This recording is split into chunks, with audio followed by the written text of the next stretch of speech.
welcome to my page. On my page, you'll be learning about kitchen tips and kitchen hacks. Today, I'll be teaching you what to do if you get an eggshell stuck in your mixture bowl. Stay tuned. Notice the eggshell inside of the bowl. So what you want to do is, instead of trying to use your finger to try and scoop it out and do the dancing game, instead, use a shell. The shell that you just used to crack it open, use that. So you'll take it and voila, scoops out easily. So here's what to do to avoid having the egg pieces in the bowl mixture to begin with. Grab your egg.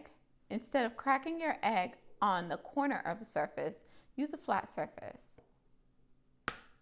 1, 2. No eggshells. Voila.